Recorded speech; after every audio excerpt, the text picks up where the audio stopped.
प्रधानमंत्री जब बोलने आने वाले थे, तब इन्होंने बेल में आने के बाद जहां प्रधानमंत्री जी बैठते हैं उस पे चढ़ गए और वहां से भी 3-4 चेयर आगे जा करके इन्होंने बवाल किया और उस आगे प्री प्लान महिलाओं को रखा।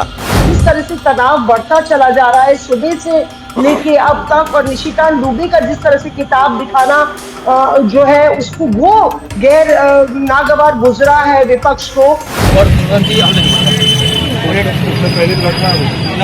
ठेकेदारी सब लोग आए, फिर जब आए बीच पेशाब कराए उन्होंने, ज्यादा बदतमीजी कर ली। हम थाने में तहरीर दे गए। कैसे कहते हैं कि हमें गर्व है इस मुल्क पर, शर्म आती है अपने मुल्क पर, अफसोस होता है। इंसान को मारकर जश्न मनाता है और मंत्री हार पहनाता है। मैं उस दीपक को सलाम करता और दुआ करता हूं कि रसूलुल्लाह सल्लल्लाहु अलैहि वसल्लम की सारी नेकियां और सारी खुशहाली उसके सर में आए। लगातार इस बात की चर्चा चल रही थी कि राहुल गांधी के तेवर देखने के बाद देश के प्रधानमंत्री जिन्हें धन्यवाद प्रस्ताव तक देना चाहिए था, वो संसद के गलियारे तक तो पहुंचे लेकिन उल्टे पैर वापस लौट आए। ऐसे में अब बीजेपी के एक सांसद ने एक बड़ा दावा कर दिया। दावा यह कि विपक्षी सांसद नरेंद्र मोदी साहब पर हमला करना चाहते थे। आप अंदाजा लगाइए क्या बोल रहे थे वो। इसी के साथ साथ एक खबर भी निकल कर आई जिसमें पता लगा कि मोदी सरकार के एक मंत्री ने बता दिया था कि अंदर खाने क्या चल रहा है, और उसी को सुनने के बाद नरेंद्र मोदी जो टहल रहे थे संसद के गलियारे में, अंदर जाने की कोशिश कर रहे थे, वो वापस लौट गए। कहां से खबर निकली? मणिपुर इतने साल तक जलता रहा, धधकता रहा, अपनी नाकामी पर शर्मसार होने की बजाय जब दोबारा सरकार बनाने की बात आई तो जश्न मना रही थी बीजेपी। लेकिन यहीं से एक मुसीबत खड़ी हुई कि नया फॉर्मूला फिर से मणिपुर की जनता को पसंद नहीं आया। विरोध प्रदर्शन वहां शुरू हो चुके हैं। एक लेटर, पुराना लेटर है जो आनंदीबेन पटेल के पति की तरफ से लिखा हुआ है, ऐसा दावा किया जा रहा है। उसमें क्या लिखा है वो दिखाऊंगा, बीजेपी के विधायकों का नाराजगी दिखाता हूं और बजरंग दल के को लेकर क्या कुछ कहा जा रहा है वो भी दिखाता हूं। नमस्कार, मैं हूं प्रज्वल गौतम और आप देख रहे हैं the live TV. The live TV, सच सबसे आगे। सबसे पहले ये खबर निकली, जरा सुनिए क्या कह रहे हैं। पहले मनोज तिवारी को सुन लीजिए, ठीक है। बीजेपी सांसद मनोज तिवारी इस वक्त हमारे साथ बातचीत करने के लिए मौजूद है। मनोज जी, आप अंदर मौजूद थे, आज प्रधानमंत्री को 5 बजे बोलना था, क्या हुआ कि फिर से सदन को स्थगित करना पड़ा? हम लोग बहुत उत्सुकता से आज प्रधानमंत्री जी को सुनने के लिए बैठे थे। पहली बार आप देख रहे होंगे कि महामहिम राष्ट्रपति जी के अभिभाषण का धन्यवाद प्रस्ताव ये नहीं होने दे रहे हैं, और प्रधानमंत्री जब बोलने आने वाले थे, तब इन्होंने बेल में आने के बाद जहां प्रधानमंत्री जी बैठते हैं उस पे चढ़ गए और वहां से भी 3-4 चेयर आगे जा करके इन्होंने बवाल किया और उस आगे प्री प्लान महिलाओं को रखा। आगे सबसे महिलाओं को रखा, पीछे अपने लोग आए। इनकी पूरी मनसा आज लड़ाई करने की थी। वो तो धन्यवाद है किरण रिजिजू जी का, धन्यवाद है हमारे अश्विनी वैष्णव जी वहां थे। सब लोगों ने उनको रिक्वेस्ट कर करके, प्रार्थना कर करके पीछे हटाया। आप सोचिए, क्या इस देश में मिल रही हार का बदला आप सदन में मारपीट करके लोगे? आप ही बता रहे हैं कि कुछ महिला सांसदों। अब आप समझिए, पहले तो ये खबर निकल कर आई, अब जरा इसी से जुड़ी दूसरी खबर भी जरा सुन लीजिए, हुआ क्या था। देखिए, माहौल इतना तनावपूर्ण हो गया साहिल, शायद ये पहली बार हो रहा है कि प्रधानमंत्री 5 बजे अपना वक्तव्य रखेंगे।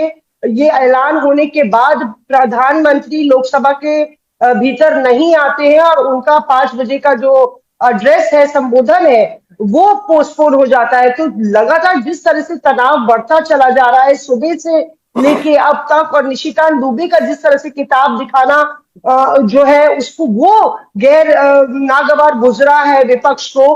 प्रियंका गांधी ने कह दिया है कि अगर चलिए, मैं हुआ क्या मैं बताता हूं।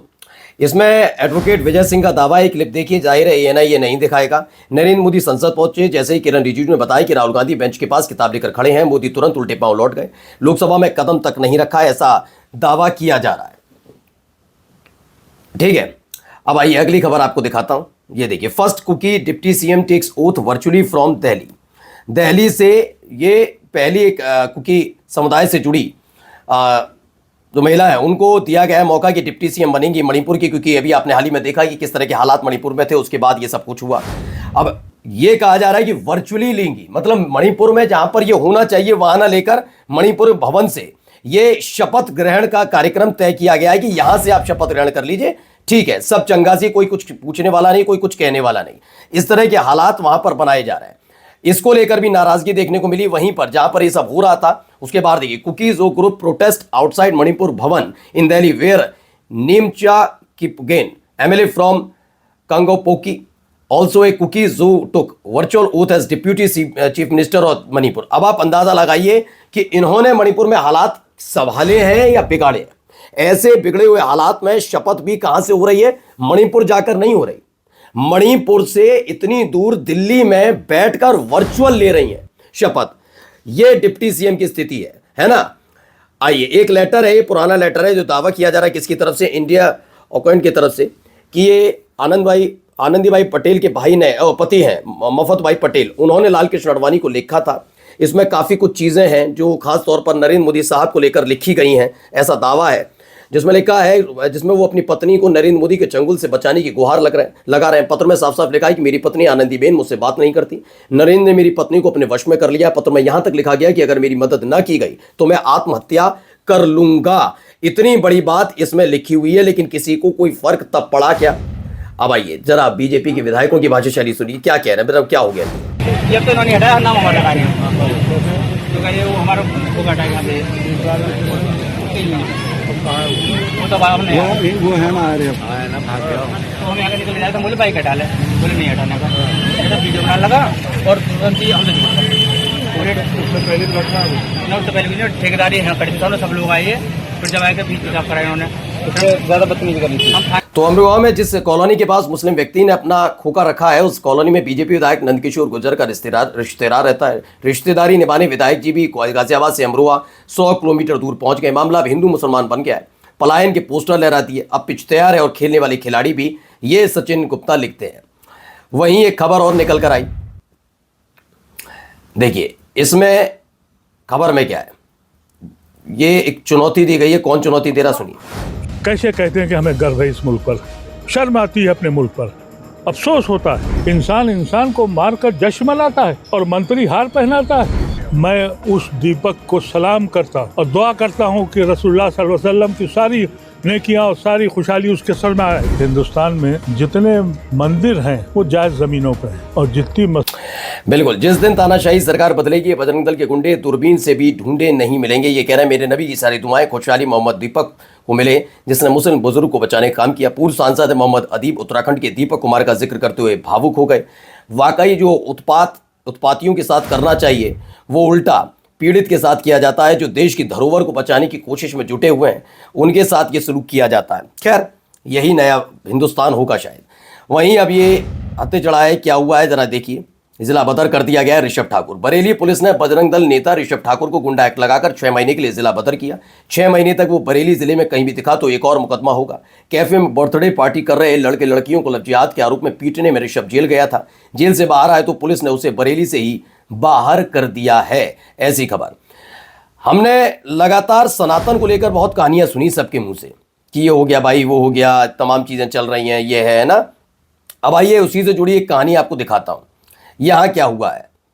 यहां जो दावा है वो ये है 29 जनवरी 2025 को कुंभ में भगदड़ हुई थी। इस घटना की न्यायिक जांच के आदेश दिए गए। न्यायिक आयोग ने मराठी अखबार सकाल के पुणे संस्करण में विज्ञापन दिया। आज छपा है। जनता से मांग की गई है कि अगर उनके पास दुर्घटना से संबंधित जानकारी वीडियो है तो आयोग को उपलब्ध कराए। लेकिन 1 साल बीत चुका है। अब अंदाजा लगाइए 1 साल बाद ये सब लोग जागते हैं और मांगते हैं। वहीं बिहार में अनोखा FIR दर्ज हुआ। पूरे गांव के ब्राह्मण को आरोपी बनाया गया है। शायद यही एक वजह है कि जिसके चलते नाराजगी ब्राह्मण समाज में भी और ऊंचे जाति के लोग जो हैं उनमें देखने को मिल रही थी UGC को लेकर। शायद यही वजह हो सकती है, मैं नहीं जानता, लेकिन फिलहाल ये दावा भी किया जा रहा है कि हाँ यही एक वजह थी। अब नाराजगी किस बात की है जरा पहले इसे समझिए। बिहार में पूरे के पूरे गांव को आरोपी बना दिया गया, FIR दर्ज की जाती है। कमाल ये है कि खुलेआम ये केस हुआ तब भी सारे नेता और सामाजिक न्याय के योद्धा मुंह में दही जमा कर बैठे हैं। सोचिए, जब खुलेआम कानून की धज्जियां उड़ाई जा सकती हैं तो जब UGC जैसे नियम जो खुद ही सवर्णों को निशाना बनाने की आजादी देते हो वो आए तो क्या होगा। खोखले आश्वासन का हम क्या करेंगे, ये दावा है। SC ST UGC रुझान दरभंगा में बवाल एक झगड़े के बाद गांव के 70 ब्राह्मणों पर FIR हुई। 150 अज्ञात भी आरोपी। कहा जा रहा है अंधेर नगरी चौपट राजा। नमस्कार। द लाइव टीवी, सच सबसे आगे।